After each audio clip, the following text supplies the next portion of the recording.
For most Christians, it seems like the truth about Christmas has been buried in the sands of time.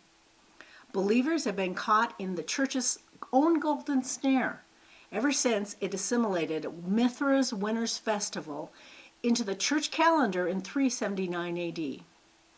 Proverbs 20:25 says this, "It is a snare for a man to devote rashly something as holy, and afterwards to reconsider his vow."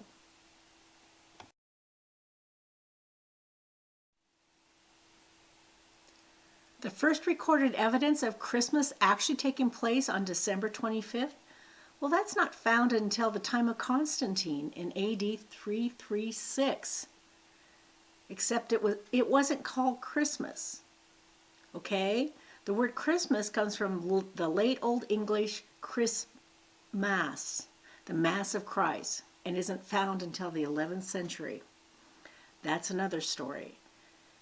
But I want you guys to know that before this time, the way believers celebrated biblical feasts like Jesus, Yeshua, and his disciples did.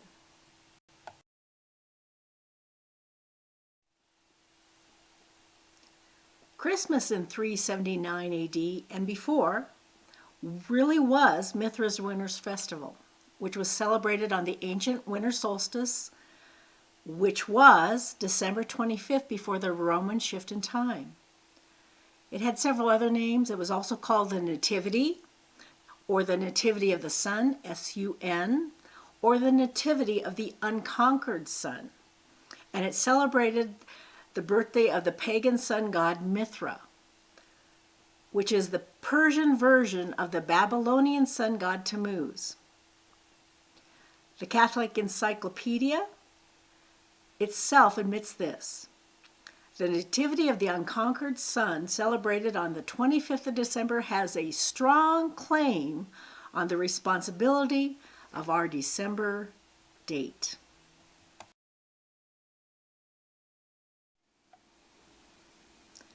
Truth be told, Christmas has two immediate predecessors if we're looking at Western civilization and into the season as well. Today's Christmas season was formerly the mid-December to January 1st pagan celebration of the Saturnalia in Rome, the worship of Saturn. I include the January calends because so many of the customs and other things are included in our Christmas celebration today. And in order to clarify the confusion, I just include it for simplicity's sake. And the second immediate predecessor for Christmas is our Christmas day was originally the Nativity, and that was Mithra's Winter Festival, celebrated on the ancient winter solstice, which celebrated the birthday of the pagan sun god Mithra.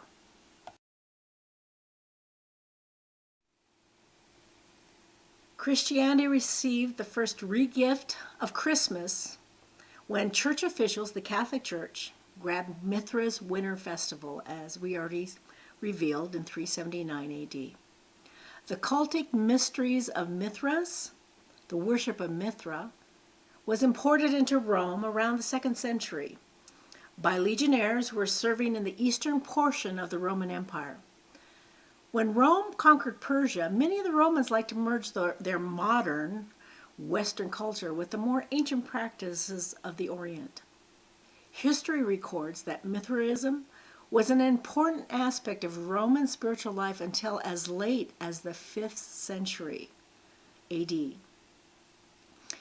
Mithraism's feast day was Sunday and declared to be on December 25th by the Emperor Aurelian, who declared that day not only to be the birthday of Sol, but Mithras as well.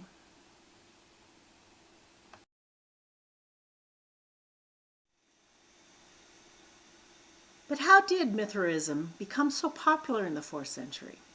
Prior to Aurelian, we discovered that the Roman Emperor Constantine was the most famous worshiper of Mithraism in the empire.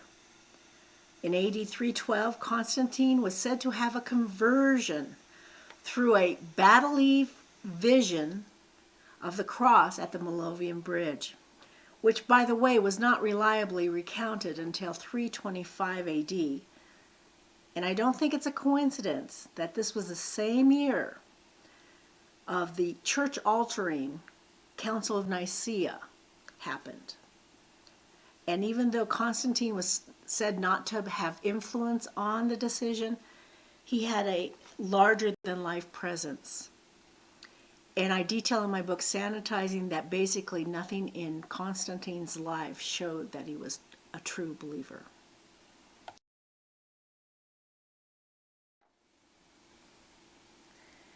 Here's an example of how Constantine, after he had a conversion, supposed conversion experience, that he continued to pay public honors to the sun, S-U-N. Here we see that he minted a coin. On one side was a virtuous image of the emperor himself. And on the other side, well, it displayed the image of a man with the whole world in his hands and sunbeams radiating from his face. The first inscription encircling this glorious image basically says, committed to the invisible sun.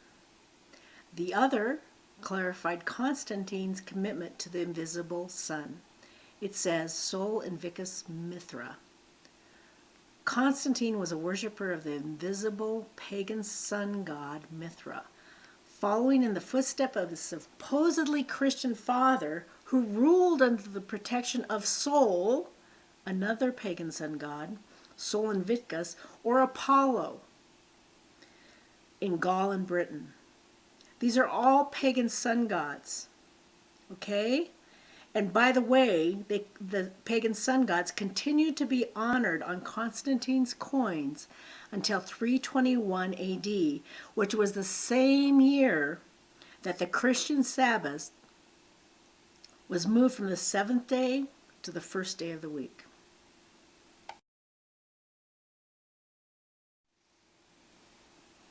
It's really interesting to watch Christian scholars as they try to explain away how Constantine's attempt to immortalize himself as the reincarnation of Apollo or Sol with a statue, where he wore this rayed crown of the sun god after his supposed conversion, they try to justify that in many, many ways. We've become quite contortion artists to justify our own beliefs. Then Constantine put this image that he had made of himself on a pillar high above all the other gods in the Forum in Constantinople. And get this, then lightning struck that statue and it burnt that column to a crisp. Now the column is still standing, but it's standing without Constantine's charred graven image.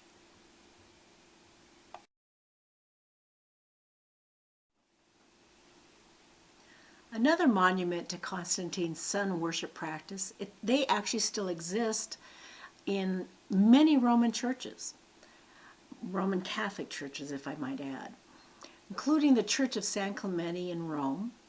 They still have well-preserved Mithraeums, underground temples where Mithra was worshipped in their vaulted burial crypts. Notice that the monuments to pagan sun god worship is in the place of the dead. That's very significant. We'll get back to that. This picture here is about a Mithraeum underneath the Vatican. Now that is not a coincidence. Penny Redstadt, she talks about how the Vatican was built atop the hill where the Mithras cult worshipped the sun.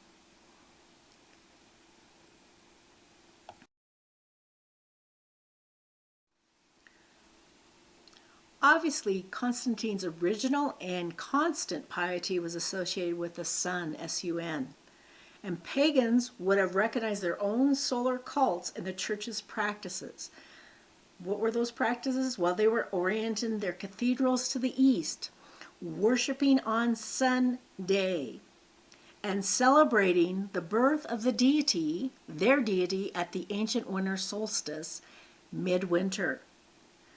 And that was December 25th, before the Roman shift in time. It had become common practice in the 5th century for worshippers entering St. Peter's Basilica to turn at the door.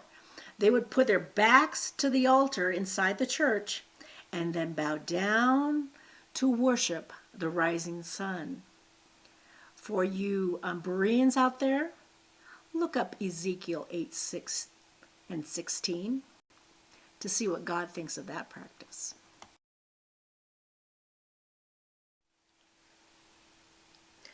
When I studied the subject of Christmas full-time for over 10 years, my devout heart was astonished that I couldn't find many accurate facts in regard to Christmas in Christian resources. The bulk of the information I got for the book I was researching, it was called SANTA-TIZING, What's Wrong with Christmas and How to Clean It Up. It came from the Bible itself and historically based books from academia. It concerned me that I found more accurate information about Christmas in books written about atheists and pagans than by Christians. They were telling the truth. Unfortunately, I couldn't find many accurate facts to Christmas in Christian resources unless they were Catholic, because Catholics many times don't mind assimilating or mixing things. But sometimes that information was also manipulated, so you had to rightly discern it and research it and have the Holy Spirit sort through it with you. But if it was ancient, it usually was quite accurate. For this reason alone, Christians need to truly examine accurate evidence that does in fact demand a verdict, because the cost is quite high. It's not about salvation, because we'll always have that through grace, by grace through faith.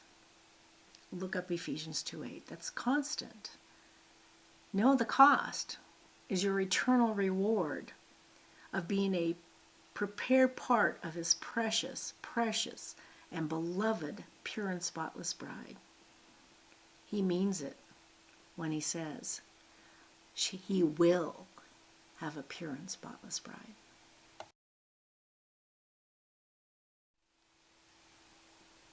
Okay, we're shifting from the origins of the Christmas Day and Mithra's Winter's Festival to the origins of our modern day Christmas season, the immediate predecessor. There's many of them.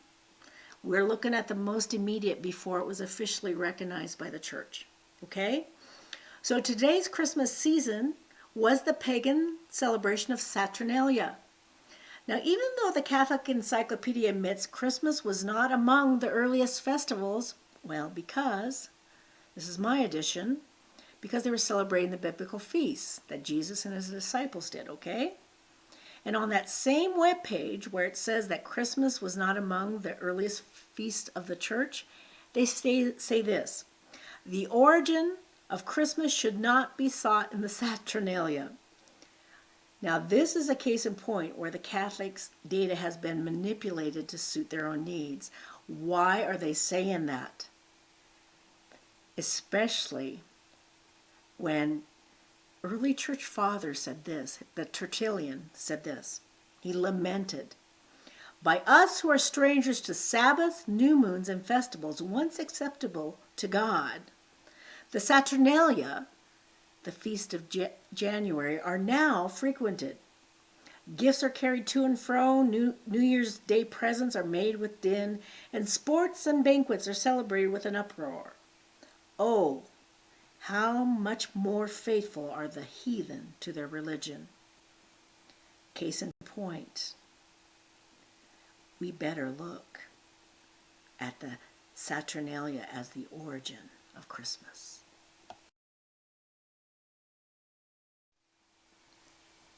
For me, this was like a huge red flag that I would catch a church that typically doesn't have a problem mixing and assimilating, that they would try to hide this. So for me, it was a huge red flag. Go look, go look, go look. Okay? Well, the Roman festival of the Saturnalia, it actually overlapped Christmas for a while. I mean, decades. It continued to be celebrated every year right up until the end of the 4th century. James Taylor, he's the author of the New International Dictionary of the Christian Church. He reports this. He says this: the church in Rome was unable to eradicate the heathen celebration of the Saturnalia, so they slightly modified it. Slightly. So the church of Rome, they grab with Mithra's winter festival, they grab the Saturnalia, they throw in Jesus' birth, even though he was not born on December 25th. Only all the ancient pagan sun gods, their birthday was celebrated on December 25th. Okay? And then they designated that the feast of the Nativity is to be celebrated.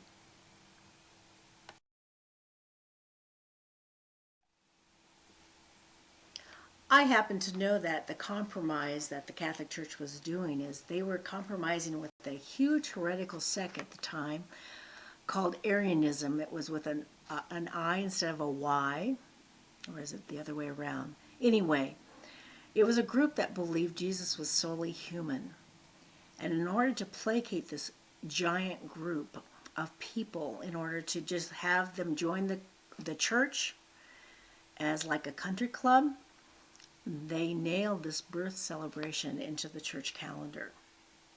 When in actuality, the Saturnalia, it developed from the older rituals of winter solstice. And it was a riotous assemblage of laughter and fun and gift giving, right? Sound familiar? Not to mention drunkenness and promiscuity. 9 months later, there was a whole bunch of illegitimate children born, and they called them Saturnalians.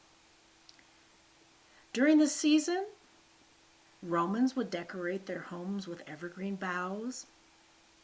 And this is also the season of the Saturnalia, of where they celebrated death. Seriously. Which actually harkens back to the symbolism of the Yule log and Nimrod being cut down in his prime and being reincarnated in his son, the first sun god, they say. Well, that's really make-believe, but it is where the mystery religions all originate. So the celebration of death is twofold. There was the mock king that comes from Babylon, which was chosen by lot, and in the olden days, that person was actually sacrificed to Saturn at the conclusion of the Saturnalia festivals. It was not, you had a good time for about 5 to 10 days, and then you were killed. And also, I don't know if you knew this, but the gladiator games, they were actually originated as funeral games, and these gladiators would fight to the death in the Saturnalia funeral games in December. It usually was honoring fallen heroes.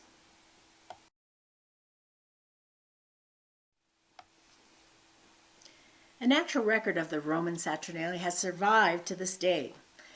In 303 AD, there was this young conscript, that's a drafted military recruit. His name was Dacius, and he unfortunately had the misfortune of being picked as the king of the Saturnalia by some soldiers of the Roman legion, and they were stationed in a distant province. As such, he was supposed to be provided with all the trappings of royalty, and at the conclusion of the festival, he was going to be made a human sacrifice, as I already mentioned. But there was just one little problem. See, Dacius happened to be a Christian in the fullest sense of the term, and therefore he refused the honor, quote unquote, with some very dire consequences. Dacius was promptly martyred.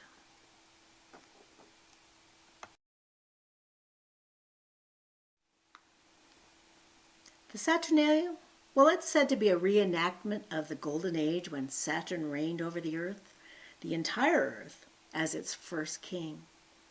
Now, you can take your pick on that. If you want to talk about the natural realm, Well, we would be talking about Nimrod, who is of Tower of Babel fame. He was the leader of the tower builders.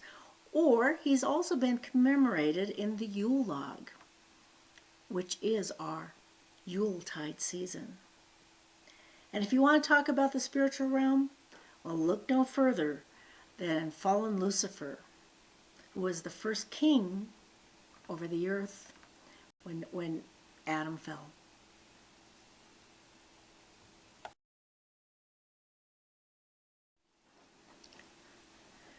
There's a great book out there called The Two Babylons, written by the late Alexander Hislop.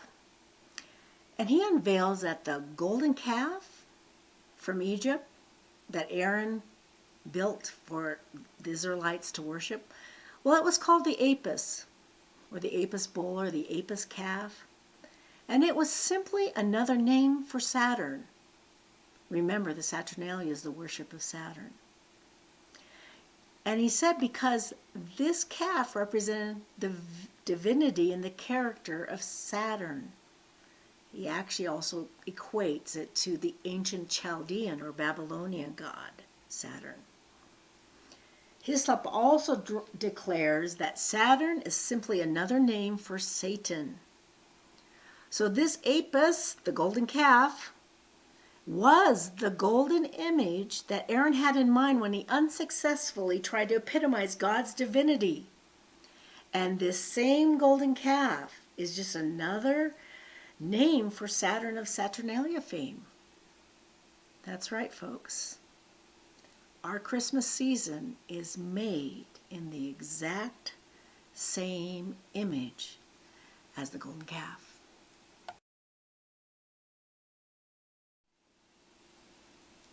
Please go look at the Roots of Christmas video that I just released.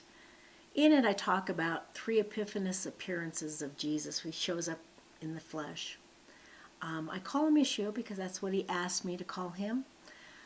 During the 3rd appearance, he gave me, well, many things, but there was one particular message that he gave to the Christian church that I'm supposed to tell the Christian church, and that is this line: Christmas will be the golden calf of America. I am telling you, Christian church, that Christmas will be the golden calf of America. Not only will it be, but Christmas is the golden calf of America.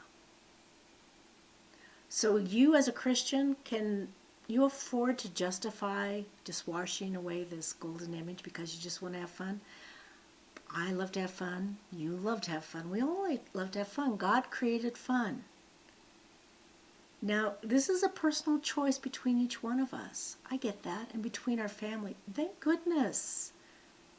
But before we try to sweep away this earth-shattering history under our rug, please go to the Bible and read the story about the golden calf and really think about what will be the eternal consequences if Christmas truly is the golden calf, which it is.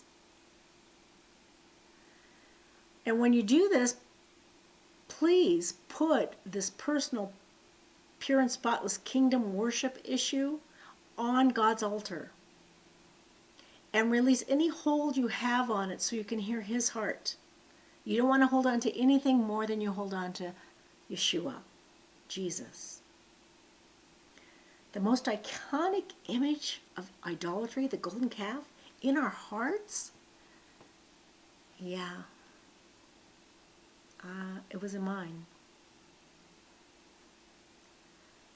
Not only is it possible, but in that Roots of Christmas video, I talk about how the mysterious end-time battle between the kingdom of God and the kingdom of self is really all about this.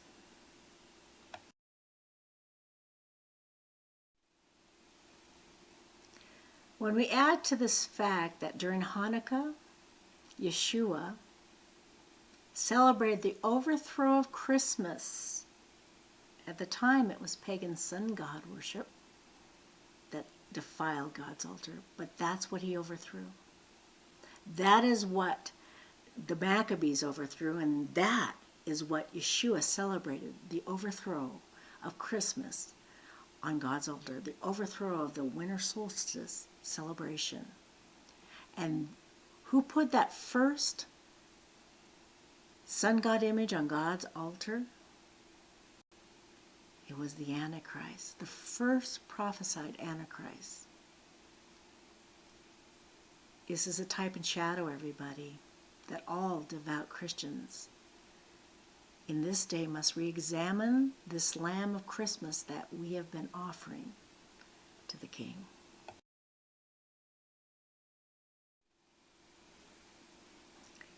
And that's where Christmas comes from. Give him heaven.